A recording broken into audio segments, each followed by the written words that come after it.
Gisèle Hargrove posa le dossier sur la table de la salle de réunion comme on dépose une pièce à conviction sur une scène de crime. Plat, délibéré, sans excuse. Sa voix porta jusqu'au dernier coin de la pièce. Possession criminelle et transport d'armes militaires de haut niveau, 9 mois de détention fédérale. Et vous voulez que je confie à cet homme la direction de la sécurité sur un contrat de défense de 340 millions de dollars? Un léger rire circula autour de la table comme un courant discret. Caleb Mercier ne bougea pas. Il ne regarda pas le dossier. Il n'offrit pas un seul mot pour sa défense. Il se contenta de soutenir le regard de Gisèle avec cette immobilité qui troublait ceux qui n'avaient jamais vraiment eu peur de quelque chose de réel, car il savait une chose que personne d'autre dans cette salle ne savait, y compris Gisèle Hargrove elle-même. La personne qui allait franchir cette porte changerait tout avant la fin de la matinée. Suivez cette chaîne maintenant. C'est le genre d'histoire qui reste avec vous longtemps après avoir cessé d'écouter. L'alarme du téléphone de Caleb Mercier sonna à 5h45 un vendredi matin, et il la coupa avant qu'elle ne sonne une seconde fois. L'appartement était petit, 2 chambres, 3e étage, un radiateur qui cliquetait dans le froid, mais il était propre de la manière dont seuls les parents seuls qui n'ont aucune marge pour le chaos apprennent à garder les choses propres. Il se déplaça dans la cuisine sans bruit, remplit une casserole d'eau, la posa sur le brûleur arrière, sortit un petit bol bleu du placard et le posa sur la table avec une cuillère déjà dedans. Lily apparut dans l'encadrement de la porte à 6h10, 6 ans, traînant son lapin en peluche par une oreille. Le lapin s'appelait Biscuit. Il avait été blanc autrefois. Maintenant il avait la couleur de quelque chose de bien aimé. Son oreille gauche recousue 2 fois. Ses yeux en boutons légèrement désalignés d'une façon qui lui donnait une expression perpétuellement pensive. « Tu portes la belle cravate aujourd'hui » demanda-t-elle. « Oui. » Lily considéra cela avec la gravité de quelqu'un qui pèse une information importante. « La bleue ou la grise ?»« La bleue. » Elle hocha la tête, apparemment satisfaite, et grimpa sur sa chaise. Elle posa Biscuit sur la table à côté de son bol comme un second invité au petit déjeuner. Caleb versa les flocons d'avoine, ajouta les myrtilles qu'elle aimait, plaça le verre de jus d'orange à exactement la bonne distance du bord. La distance d'où elle l'avait renversé 2 fois le premier mois après leur emménagement. Il l'avait mesuré une fois avec son pouce. « Aujourd'hui c'est important ?» demanda Lily. Caleb s'assit en face d'elle et prit son propre café. « Chaque jour est important. » Elle le regarda avec ce regard particulier qu'elle avait, mi-sceptique, mi-affectueux, qui avait été celui de sa mère, celui qu'il voyait parfois sur des photos, et qui n'était toujours pas tout à fait prêt à voir sur le visage de sa fille. « Tu dis toujours ça, mais parfois les choses sont plus importantes. » Il la regarda piquer dans ses flocons d'avoine. « Aujourd'hui il y a une réunion avec des gens au travail. Ils sont gentils. » Il pensa à Adrienne Foss. Il pensa à Gisèle Hargrove, qu'il avait observée de loin pendant 8 mois, et évaluée avec le détachement professionnel qu'il avait autrefois gardé en vie dans des endroits sans issue. « Ce sont des gens sérieux, dit-il. C'est différent d'être gentil. » Lily sembla l'accepter. Elle mit une cuillerée de flocons dans sa bouche et regarda Biscuit. « Biscuit pense que tu t'en sortiras. Biscuit est très sage. »« Je sais. » Elle le dit sans ironie. Caleb regarda sa fille un moment. La mâchoire sérieuse de son petit visage, le sommeil encore dans les coins de ses yeux, le lapin appuyé soigneusement contre son verre, et il ressentit ce poids spécifique qui n'avait pas de nom propre. Pas exactement de la tristesse. Quelque chose de plus proche de la conscience que c'était la seule chose qui avait jamais exigé toute son attention et qui la méritait en même temps. Il ajusta ses manchettes avant de quitter la cuisine. La petite cicatrice le long de son poignet gauche, blanche et fine, courant sur 5 cm depuis la base de sa paume, attrapa la lumière du matin comme elle le faisait toujours. Il ne l'expliquait jamais à personne. Personne n'avait jamais demandé 2 fois. Vantec Système de Défense occupait les 14 derniers étages d'un immeuble de verre dans le quartier financier, et son hall était conçu pour communiquer une chose clairement, l'échelle. L'entreprise détenait des contrats avec 3 branches de l'armée fédérale, employait plus de 4000 personnes dans 9 États, et était actuellement dans les phases finales d'appel d'offres pour le projet Voile de Fer, une plateforme de chiffrement de communication de champs de bataille de nouvelle génération que le ministère de la Défense tournait discrètement depuis 2 ans. Le contrat valait 340 millions de dollars sur 5 ans. C'était le plus gros contrat unique de l'histoire de Ventec, et Gisèle Hargrove avait construit les 18 derniers mois de stratégie d'entreprise entièrement autour de sa victoire. Caleb était chez Ventec depuis 8 mois, engagé comme technicien système de niveau intermédiaire via un canal de recrutement standard. Il avait indiqué son emploi précédent comme entrepreneur fédéral, infrastructure de communication, et laissé les détails délibérément vagues. Personne n'avait insisté. Ses évaluations techniques étaient dans le 98e percentile de l'entreprise. Ses collègues le trouvaient compétent et discret. Son superviseur l'avait décrit dans une évaluation de performance comme le genre de personne qui trouve les problèmes avant qu'ils ne deviennent des problèmes. Charlotte Chemin l'avait remarqué 4 mois plus tard quand il avait signalé une vulnérabilité dans une couche d'authentification que son équipe avait validée 3 fois. Elle s'était assise en face de lui dans une petite salle de conférence et lui avait demandé de lui expliquer sa réflexion. Il l'avait fait en 12 minutes avec seulement un tableau blanc et un marqueur. Elle avait appelé le responsable de la sécurité cet après-midi-là. 3 mois plus tard, Charlotte avait soumis une recommandation formelle à l'équipe dirigeante, Caleb Mercier comme responsable technique du projet Voile de Fer. Adrien Foss avait lu cette recommandation un mardi matin et l'avait posée sur son bureau sans expression.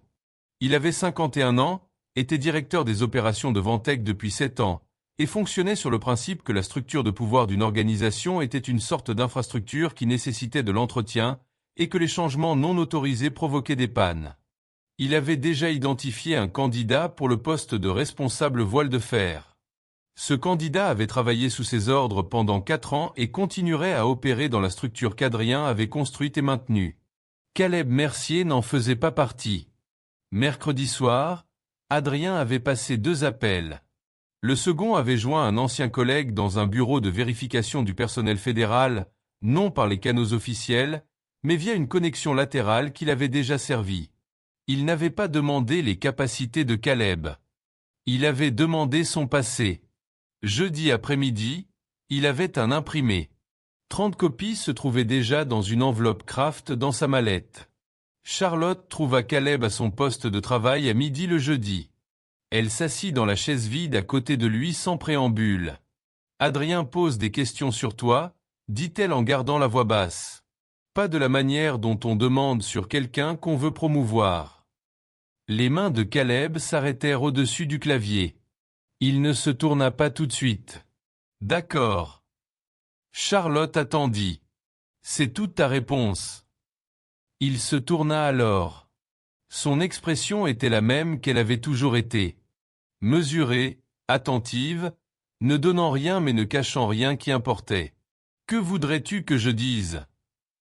J'aimerais que tu m'expliques ce qu'il pourrait trouver. Pour que quand j'entre dans cette réunion demain, je sache dans quel pétrin nous sommes. » Caleb la regarda un moment, non pas pour décider s'il lui faisait confiance, il l'avait déjà évalué des mois plus tôt, mais pour décider autre chose. « Il y a des choses que je ne peux pas expliquer, dit-il. Non parce que je ne veux pas, mais parce que j'ai signé des documents qui signifient que je n'ai pas le droit légal de les expliquer. » Charlotte le fixa. « Ça ne me rassure pas. Je sais. » Il se retourna vers son écran. « La réunion se passera comme elle se passera, mais si tu veux faire quelque chose d'utile avant demain, vérifie les nœuds de chiffrement relais sur la 3e couche de communication de Voile de Fer. » Charlotte fronça les sourcils. « Nous avons examiné cette couche la semaine dernière. Vérifie le versionnage des clés. L'environnement de test utilise encore les clés du premier build. Quelqu'un n'a pas mis à jour le script de déploiement lors de la transition vers l'architecture de production. » Elle ouvrit la bouche pour dire quelque chose, puis ne le fit pas. Elle le regarda un autre moment et partit. Caleb n'appela personne cette nuit-là. Il prépara des pâtes pour Lily, l'aida avec une fiche sur les animaux qui vivaient dans l'océan, lut 2 chapitres d'un livre sur un gardien de phare qui se lia d'amitié avec un phoque, et éteignit sa lumière à 20h30. Il resta assis dans la cuisine dans le noir un moment ensuite. Il prit son téléphone et fit défiler jusqu'à un numéro qu'il n'avait pas composé depuis 3 ans. Commandant Jason Holt. Il le regarda un long moment. Puis il posa le téléphone face contre la table et alla se coucher. Il n'était pas quelqu'un qui avait besoin d'être sauvé. C'était la chose que les gens ne comprenaient jamais. Il avait simplement besoin que le monde continue de tourner, que Lily ait son petit déjeuner le matin, et que les nœuds de chiffrement relais sur la 3e couche de voile de fer soient corrigés avant lundi. La réunion du conseil était prévue à 9 h le vendredi matin. Caleb arriva à 8h52, prit l'ascenseur jusqu'au 22e étage et entra dans un couloir où l'air avait un goût léger de nettoyant pour moquette et de retenue coûteuse. À travers les panneaux de verre de la salle de réunion, il pouvait voir 11 chaises disposées autour d'une longue table en chêne. Devant chaque chaise, face contre la table, une seule feuille de papier. Il avait remarqué Adrien dans le hall des ascenseurs 20 minutes plus tôt, parlant discrètement avec 2 membres du conseil. Adrien avait arrêté de parler quand Caleb était apparu. L'expression sur son visage était celle d'un homme qui avait déjà fait ses calculs et attendait simplement que l'arithmétique fasse son travail. Charlotte n'était pas dans la salle de réunion. Elle n'avait pas été invitée. Caleb s'assit où on le dirigea, en tête de table. Gisèle Hargrove arrangea un verre d'eau, un stylo et un bloc-notes avec l'économie de mouvement qui caractérisait tout ce qu'elle faisait. Elle avait 33 ans, dirigeait Ventec depuis 4 ans après avoir acheté une participation majoritaire à 29 ans, et n'avait jamais perdu publiquement un argument, un contrat ou une négociation. Elle avait une réputation d'être juste de la manière dont une lame tranchante est juste, précise, efficace, et entièrement sans pitié si vous étiez du mauvais côté. Elle ne regarda pas Caleb quand elle s'assit. Adrien Foss se leva à 8h59. Avant d'aborder la recommandation de personnel pour voile de fer, il y a une affaire dont le conseil devrait avoir pleine visibilité. Il ouvrit sa mallette et ne distribua rien. Les papiers étaient déjà à chaque place. Je demande à tout le monde de consulter le document devant eux. 11 mains retournèrent 11 pages. Le silence qui suivit était le silence spécifique de gens qui traitent une information qui change la forme d'une pièce. Possession criminelle et transport non autorisé de systèmes d'armes militaires. Détention fédérale, 9 mois, 2019. Libéré sans cause déclarée. Dossier partiellement scellé par le ministère de la Défense. Adrien laissa le silence respirer. Peut-être que M. Mercier voudrait alors s'adresser au conseil. Gisèle prit le document. Elle le lut 2 fois. Elle ne l'avait pas vu auparavant. Son équipe administrative traitait les dossiers du personnel à l'étape de l'embauche, et le dossier soumis pour Caleb 8 mois plus tôt avait passé le seuil de vérification standard. Quoi qu'Adrien ait obtenu, il l'avait obtenu via un canal qu'elle n'avait pas autorisé et qu'elle devrait examiner plus tard. Mais plus tard n'était pas maintenant. Maintenant il y avait un document, et il disait ce qu'il disait, et elle était assise dans une salle de réunion avec 11 autres personnes et 340 millions de dollars d'exposition contractuelle. Elle posa le papier plat sur la table. « Je ne vais pas débattre de la compétence technique ce matin, Monsieur Mercier. » Sa voix était égale. C'était la voix qu'elle utilisait quand la décision était déjà prise et que la conversation était une formalité. Ventec est dans la phase finale d'une évaluation de contrat de défense fédérale. Nous opérons sous des exigences d'habilitation de sécurité qui ne sont pas flexibles et ne sont pas sujettes à interprétation individuelle. Un dossier comme celui-ci, elle toucha le coin du papier sans le regarder, n'affecte pas seulement un poste. Il crée une exposition pour toute l'offre voile de fer. Elle le regarda directement pour la première fois. Je ne sais pas ce que vous avez dit à Charlotte Chemin pour mériter cette recommandation. J'imagine que vous êtes techniquement capable, mais la capacité n'est pas la seule variable que je gère. Un temps. Je pense que nous comprenons tous que cette conversation s'arrête ici. Il y eut un son discret, bref, 2 places à gauche d'Adrien. Pas tout à fait un rire. Le son de gens qui ont déjà décidé. Caleb avait écouté tout cela sans changer d'expression ni de posture. Il était assis les mains à plat sur la table, les épaules droites, les yeux sur le visage de Gisèle Hargrove. Il avait été dans des pièces où la décision était déjà prise avant qu'il n'entre. Il avait été dans des structures en béton et de mauvaises intentions sans issue et avec une échéance mesurée en minutes. Il comprenait cette pièce. Il comprenait exactement ce qu'elle était. Vous avez raison sur une chose, Madame Hargrove. Sa voix était calme, pas forcée, pas en train de feindre le calme, réellement calme. Il existe un casier judiciaire à mon nom. Je ne le conteste pas. Il marqua une pause. Ce que vous lisez est un document expurgé. Il y a des pages derrière ces pages que votre source n'avait pas accès ou a choisi de ne pas inclure. L'expression de Gisèle ne changea pas, mais quelque chose derrière ses yeux fit un ajustement fractionnel. Comme une caméra qui recalibre. Vous n'êtes pas en position de... Il y a aussi un problème plus immédiat, dit Caleb. Il ne haussa pas la voix. Il n'accéléra pas. Le projet voile de fer a une défaillance de chiffrement de 3e niveau dans l'architecture des nœuds relais. La pile de production s'authentifie encore contre des clés prototypes du premier build. Si le Conseil de révision fédéral exécute son protocole de pénétration standard lundi matin, ce qu'il fera car c'est sur le calendrier d'audit publié, ils le signaleront avant votre équipe. Ce n'est pas un problème de personnel. C'est un événement qui met fin au contrat. La pièce devint silencieuse d'une manière différente qu'auparavant. Je recommande à quelqu'un de vérifier avant la fin de cette réunion. Il prit son badge sur la table, il l'avait posé en s'asseyant, sans explication et se leva. J'apprécie votre temps, Madame Hargrove. Il sortit de la pièce. Personne ne l'arrêta. Personne ne dit rien jusqu'à ce que la porte soit entièrement fermée. Gisèle resta assise avec le document devant elle et regarda l'espace où Caleb Mercier avait été assis. Quelque chose se passait dans sa pensée qu'elle ne pouvait pas encore nommer complètement. Le malaise particulier de réaliser qu'une décision qui avait semblé correcte 30 secondes plus tôt pourrait ne pas l'être. Charlotte était dans le couloir. Elle s'était positionnée près d'une fenêtre avec une tablette qu'elle ne lisait pas. Et quand Caleb franchit la porte de la salle de réunion, elle se redressa. Elle regarda son visage, puis le badge dans sa main. Terminé. Pas encore. Il lui tendit le badge. Ouvre la pile relais de voile de fer, les nœuds de 3e niveau.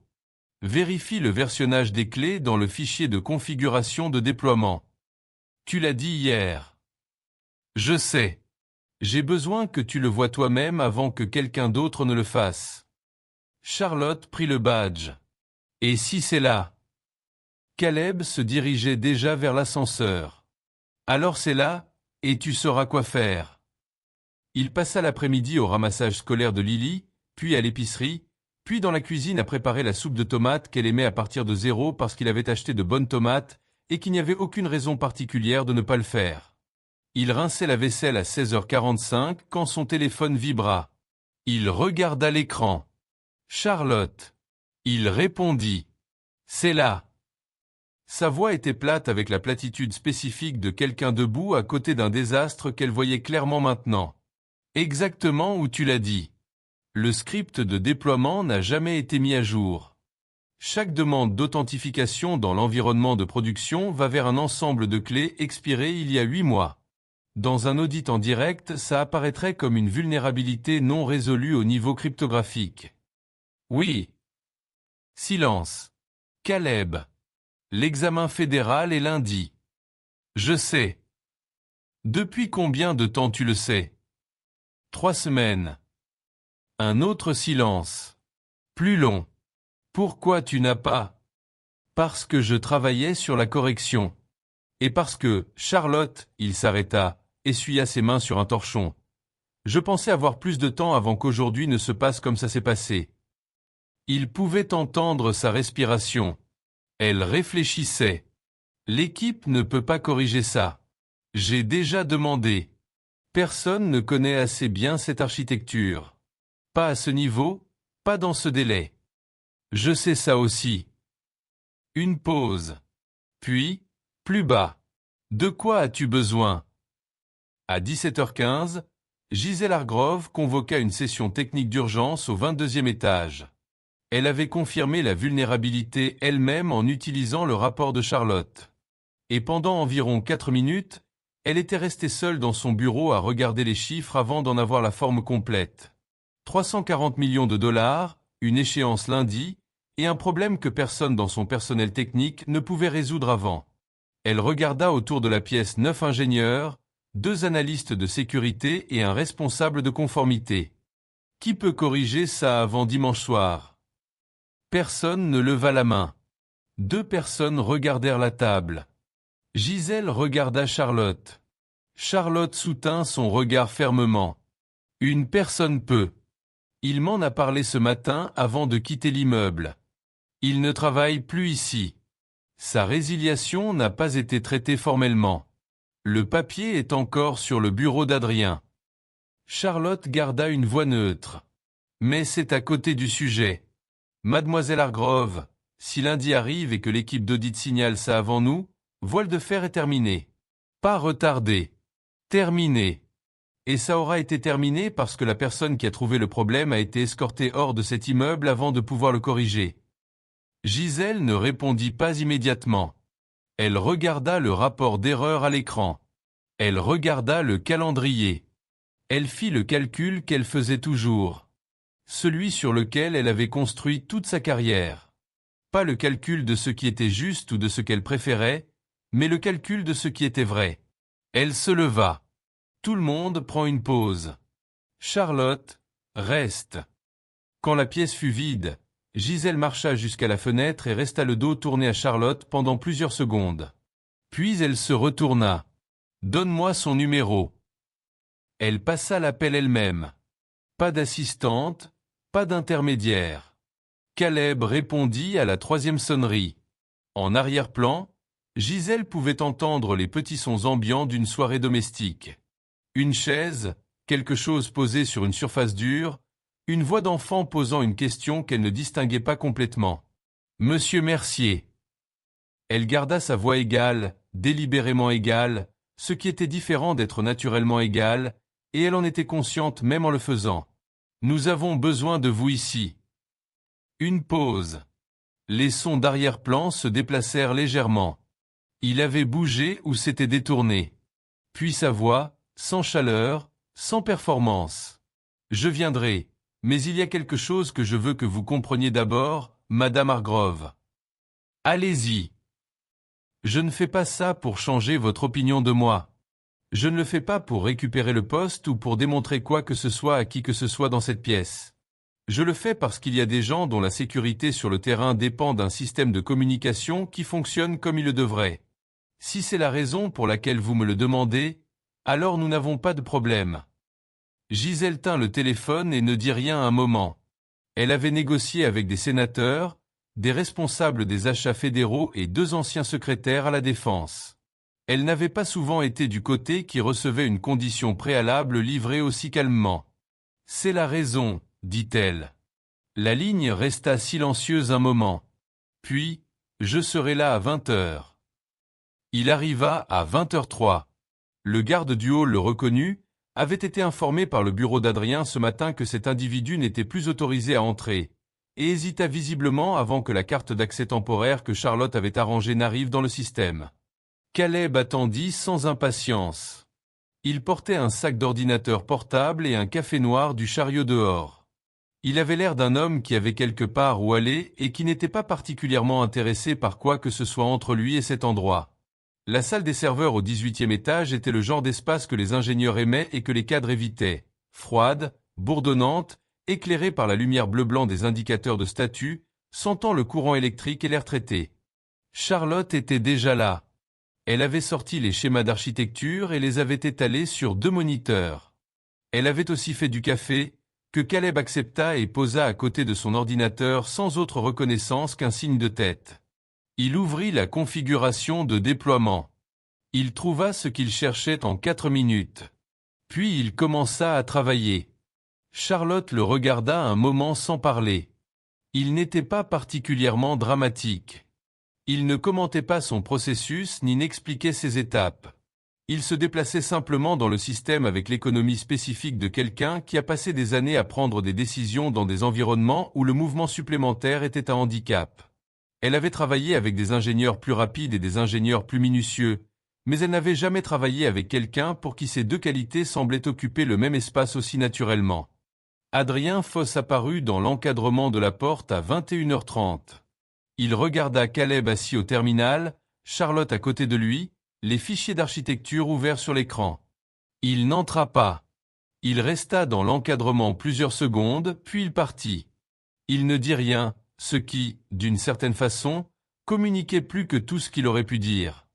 Gisèle apparut à 23h.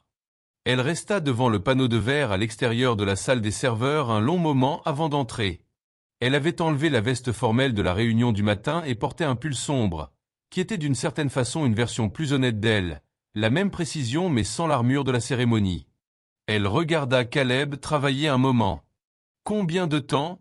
demanda-t-elle. « 2 heures de plus, » dit Charlotte. « Peut-être moins. » Gisèle hocha la tête. Elle commença à partir puis se retourna. « Charlotte, quand vous aurez terminé, je veux un rapport complet sur comment ça a été manqué par les 3 examens séparés qui ont validé la pile. » « Oui. » Gisèle regarda le dos de Caleb un moment. Il ne s'était pas retourné. Elle partit. Ce qu'aucun d'eux ne savait, ce que Caleb n'avait pas dit à Charlotte et ne dirait pas à Gisèle cette nuit-là, c'était que plus tôt cet après-midi de vendredi, entre l'épicerie et la soupe, il avait envoyé un message texte. Il était court et codé d'une façon qui n'aurait eu aucun sens pour quiconque n'avait pas passé du temps dans une structure opérationnelle spécifique. Ce n'était pas une demande. Ce n'était pas un appel à l'aide. C'était un rapport. Le genre de rapport qu'il avait déposé pendant une décennie de travail dans des environnements où le coût de ne pas signaler un risque était payé par des gens qui n'avaient jamais demandé à être en première ligne. Le commandant Jason Holt avait reçu ce message à 14h14 le vendredi après-midi. Il était en Virginie quand il arriva.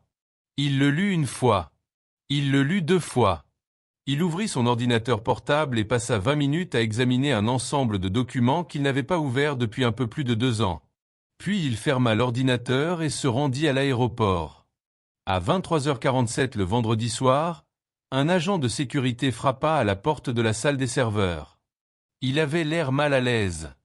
Il y a un homme en bas qui n'a pas de rendez-vous et ne veut pas donner son nom. Il a laissé ça.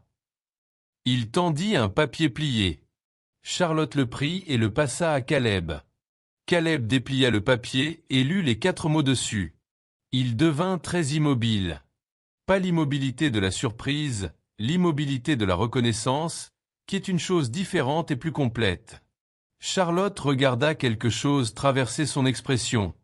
Pas de la peur, pas du soulagement. Quelque chose qui se situait entre les deux et appartenait à un vocabulaire auquel elle n'avait pas tout à fait accès. Il plia le papier. Faites-le monter. Jason Holt avait 48 ans et la carrure d'un homme qui avait fait un engagement professionnel envers la difficulté physique et n'avait jamais renégocié les termes. Il portait une veste grise et un pantalon sombre. Rien qui l'identifiait en surface, mais il se tenait dans l'encadrement de la porte de la salle des serveurs avec une qualité de présence que Charlotte n'avait rencontrée que quelques fois dans sa vie. Habituellement chez des gens qui avaient fait des choses sérieuses dans des endroits sérieux et portaient le poids de cela sans l'annoncer. Il regarda Caleb de la manière dont on regarde quelqu'un avec qui on a partagé un danger authentique. Quand on le voit debout dans une pièce ordinaire en train de faire une chose ordinaire. Un examen complet, de la tête aux pieds. Tu as maigri. Tu as pris l'avion, dit Caleb. Ça veut dire que tu as planifié ça depuis cet après-midi. Depuis 14h17 précisément. Jason jeta un regard à Charlotte. Elle peut entendre ça. Caleb la regarda. Charlotte rencontra ses yeux et ne lui donna rien. Ni pression, ni recul. Juste la présence ferme de quelqu'un qui avait gagné le droit d'être dans la pièce. Oui, dit Caleb. Jason posa une enveloppe scellée sur le bureau à côté du clavier. Elle était épaisse. Dans le coin supérieur droit, il y avait un tampon rouge 2 lignes de texte. La ligne supérieure noircie. La ligne inférieure lisant, partiellement déclassifiée. Haute. C47. Ministère de la Défense. Je les porte depuis 2 ans, dit Jason. Je me disais que c'était au cas où quelque chose arriverait. Mais en réalité, une brève pause. Le genre de pause qu'un homme fait quand il est plus honnête que d'habitude. Je les ai gardés parce que ça ne me convenait pas. Ce qui t'est arrivé. La façon dont ça a été classé et fermé et jamais corrigé. Charlotte regarda l'enveloppe. Puis Caleb. Puis de nouveau l'enveloppe. Qu'est-ce que c'est? Ça, dit Jason, c'est le reste de l'histoire. Il demanda à parler directement à Gisèle Hargrove. Charlotte l'appela. 10 minutes plus tard, Gisèle entra dans la salle des serveurs dans le même pull sombre, regardant Jason avec une expression professionnellement neutre. De la manière dont les gens très composés sont neutres, quand ils travaillent très dur pour le rester. Jason se présenta. Pas son nom en premier, mais son grade, son unité et son ancien rôle opérationnel, énoncé dans le récit plat d'un homme qui avait depuis longtemps cessé de les trouver impressionnants, et les utilisait maintenant seulement comme coordonnées, pour que quiconque lui parle puisse s'orienter correctement. Il ouvrit l'enveloppe. Gisèle lut. Charlotte lut par-dessus son épaule. Caleb ne lut pas. Il y avait été. Les documents étaient partiellement déclassifiés. Certaines lignes encore noircies, certains paragraphes encore en examen, mais la forme en était claire. En 2019, une unité d'opération spéciale de 6 personnes avait été insérée dans une région frontalière pour récupérer un système d'armes électroniques volé qui avait été pris d'une installation militaire américaine 7 semaines plus tôt. L'équipe s'était séparée sous contact. Caleb Mercier avait continué la mission seul. Il avait récupéré l'actif cible et l'avait extrait à travers 2 zones frontalières internationales dans des conditions qui ne permettaient pas la documentation standard du transport d'armes. Les accusations criminelles qui avaient ensuite été déposées étaient une couverture administrative, un mécanisme bureaucratique utilisé quand une extraction traverse des frontières souveraines sans autorisation diplomatique et que le gouvernement ne peut pas reconnaître l'opération sans déclencher un incident international. Les 9 mois de détention n'étaient pas une incarcération au sens propre. C'était le débriefing opérationnel requis et le traitement de sécurité pour une mission qui avait accédé à des systèmes classifiés au plus haut niveau. Le dossier avait été scellé non pour cacher un méfait, mais pour protéger une opération de renseignement régional en cours que la récupération de l'actif avait rendu possible. Caleb Mercier n'avait jamais été coupable de rien sauf d'avoir fait quelque chose de difficile dans un endroit où les règles avaient temporairement dépassé la réalité. Gisèle posa la dernière page. Elle regarda la table. La salle des serveurs bourdonnait. Quelque part dans l'immeuble un conduit de chauffage se dilata dans le froid et cliqua une fois, bruyamment, puis se tut. Charlotte parla en premier. La partie scellée du dossier, c'est pourquoi la vérification des antécédents a passé. L'enregistrement public passe le seuil, mais il n'y avait jamais assez de contexte pour le signaler pour un examen plus approfondi. Jason hocha la tête. La partie que M. Foss a obtenue est la seule qui est publiquement accessible. La partie qui explique ce que vous regardez, il tapa l'enveloppe, exige une demande d'autorisation au niveau secrétaire, ce qui n'est pas quelque chose qu'un directeur des opérations obtient via un contact informel. Gisèle leva les yeux de la table. Il a accédé à des informations restreintes du personnel fédéral via un canal non autorisé. Le journal d'accès le confirmera. Quiconque il a utilisé comme intermédiaire a ouvert un canal qui n'aurait pas dû l'être pour une enquête de personnel civil. Le ministère aura des questions là-dessus indépendamment de ce qui se passe dans cet immeuble. Gisèle resta silencieuse. Elle regarda Caleb. Caleb s'appuyait contre le mur du fond, les bras relâchés le long du corps. Et il la regardait avec une expression qui ne contenait ni triomphe ni blessure, juste de l'attention. L'attention de quelqu'un qui a passé des années dans des pièces où la chose la plus importante était de voir ce qui était réellement là et non ce que vous vouliez ou craigniez de voir. Ce matin, dit Gisèle, dans la salle de réunion, vous saviez tout ça. Oui. Pourquoi n'avez-vous pas? Parce que j'ai signé des documents en 2019 qui m'interdisent spécifiquement de divulguer le contexte opérationnel sans autorisation écrite du ministère de la Défense. Il le dit sans chaleur. Et parce que, il marqua une pause, et quand il continua, c'était avec la délibération particulière de quelqu'un choisissant des mots exactement justes et rien de plus. Si la seule façon de garder un emploi est d'argumenter pour soi dans une pièce déjà décidée, alors je ne veux pas l'emploi de cette façon. Charlotte, qui avait écouté les bras croisés, les décroisa. Elle ne dit rien. Jason ajouta calmement, en disant, Mercier n'a jamais une fois utilisé ce qu'il avait fait pour obtenir un traitement préférentiel, pas une fois. J'ai vu des gens avec un dixième de son dossier l'utiliser pour influencer chaque pièce où ils entraient. Lui jamais. Gisèle ne dit rien pendant un long moment. Elle regarda l'enveloppe, les pages étalées sur le bureau à côté de l'ordinateur portable ouvert de Caleb. L'écran montrait 3 lignes de code, les derniers changements qu'il avait faits à la configuration de déploiement avant que la conversation n'interrompe le travail. « Adrien, dit-elle enfin. Ce n'était pas une question. Je veux lui parler, dit Jason. Le ministère le fera, formellement, la semaine prochaine. Mais ce soir, c'est votre décision. » Gisèle resta silencieuse un autre moment. Puis elle se redressa, ce qui était le geste qu'elle faisait, Charlotte l'avait appris quand elle avait terminé un calcul et était prête à agir sur le résultat. « Charlotte, faites descendre Adrien. » Quand Adrien Foss entra dans la salle des serveurs 5 minutes plus tard, il portait l'expression d'un homme qui a attendu toute la soirée d'entendre quelle version de cette nuit il devrait gérer. Il vit Jason Holt. Il vit l'enveloppe. Il vit les documents partiellement déclassifiés étalés sur le bureau comme le contenu de quelque chose qui ne pouvait pas être remis en place. Jason plaça un second document à côté du premier. C'était une seule page, un journal de communication, formaté dans le style tabulaire dense des archives fédérales, horodaté, annoté dans les marges avec un code de notation qu'Adrien reconnut clairement. Vous avez accédé à des informations du personnel fédéral sur Caleb Mercier via un contact de liaison qui n'a pas d'autorisation pour des enquêtes de personnel civil, dit Jason. Il le dit avec la platitude de quelqu'un qui lit un bulletin météo. La demande d'accès a été enregistrée. Le canal qu'elle a emprunté a été enregistré. Le ministère a ça depuis 16h30 cet après-midi. Adrien regarda Gisèle. Gisèle ne le regarda pas.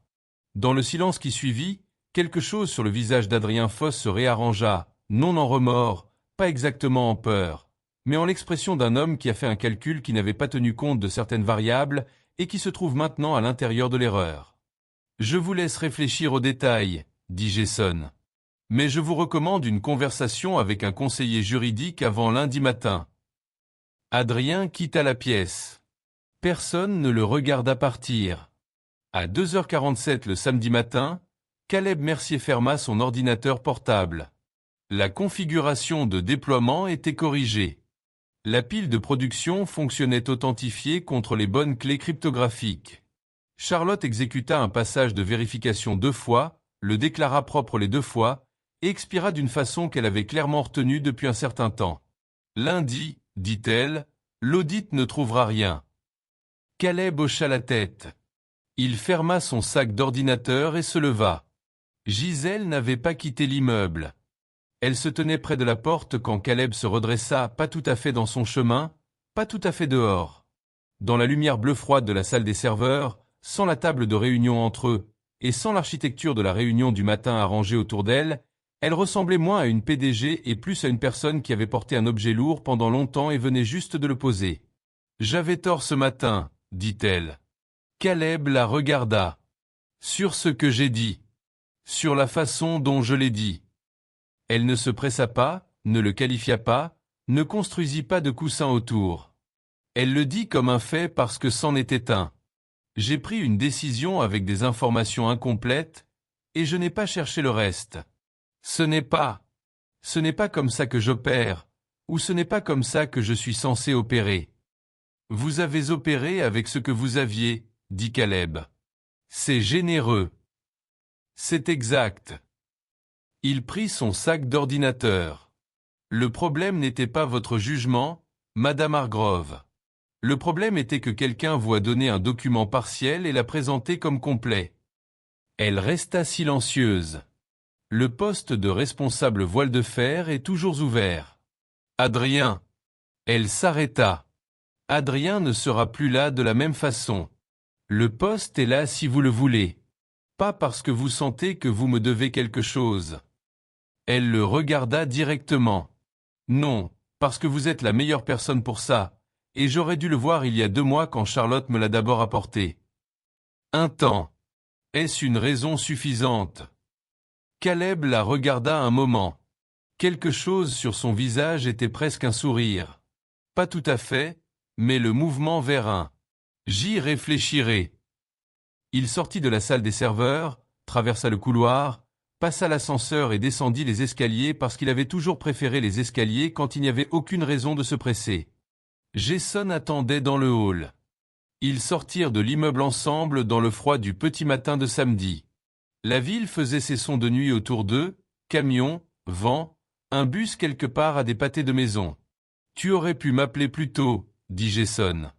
Je n'avais pas besoin de toi pour moi, dit Caleb. J'avais besoin de toi pour le dossier. Jason hocha la tête. Il comprenait. C'était la chose avec les gens qui avaient fait le même genre de travail. Il comprenait la distinction entre une situation qui nécessitait une intervention et une situation qui nécessitait simplement que les faits arrivent dans la bonne pièce. Ils restèrent sur le trottoir un moment. « Qu'est-ce que tu vas faire » demanda Jason. « Dormir un peu. Ramasser ma fille.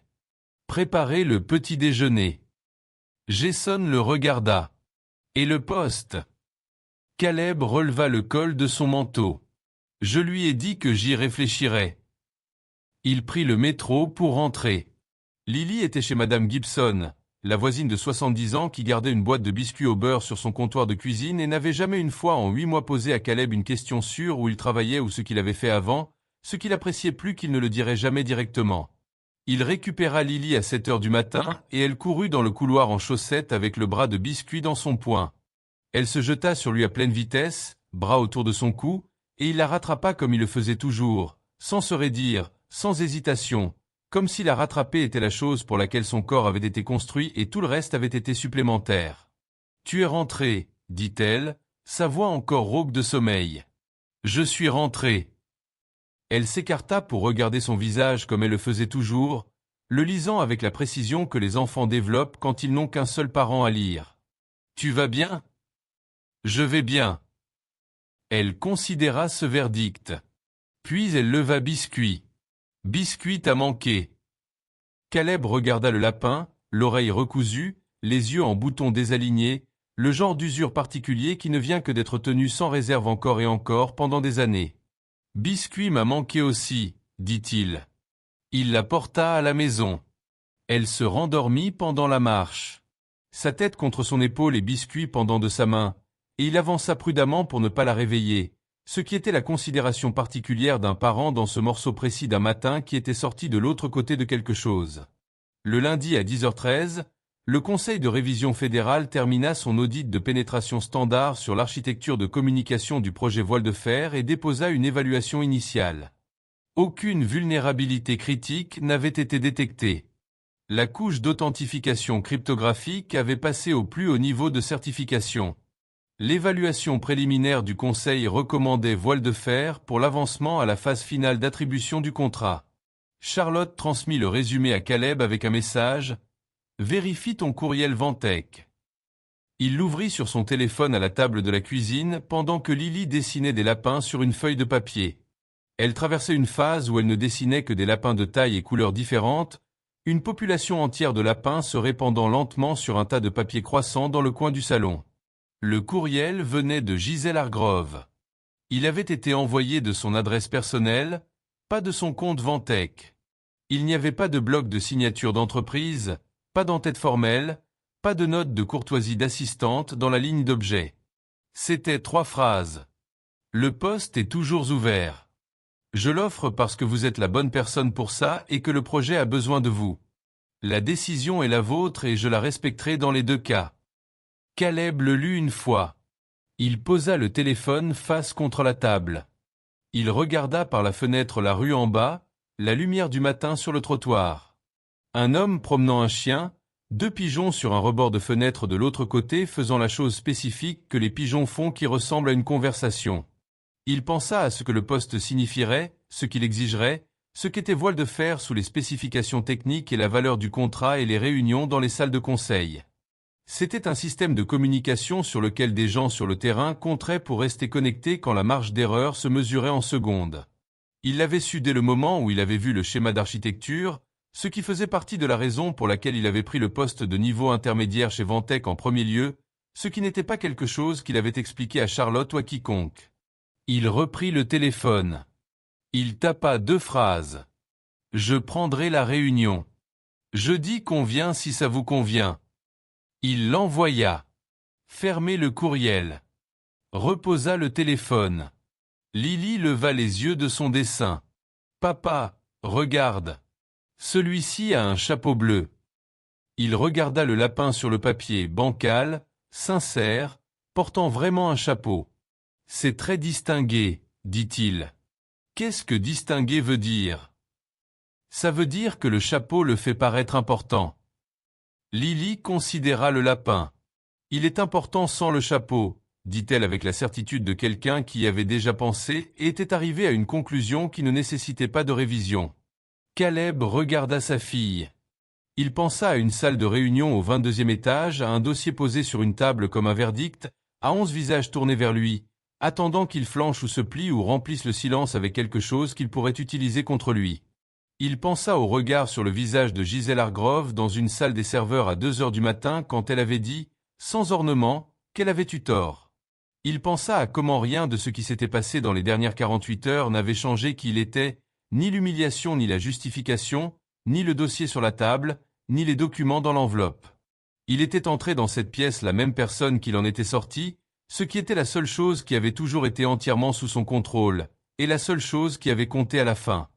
Dehors, la ville bougeait comme les villes bougent, sans attendre, sans remarquer, sans intérêt particulier pour la crise ou la résolution d'une seule personne. Les pigeons se déplacèrent sur le rebord de fenêtre de l'autre côté de la rue. La lumière changea. Un bus passa. Caleb versa une seconde tasse de café, s'assit à côté de sa fille et la regarda donner un autre chapeau à un lapin. Pour la première fois depuis longtemps, il n'avait plus rien à prouver. Et le calme qui vivait à l'intérieur de ce fait était la meilleure chose dans la pièce.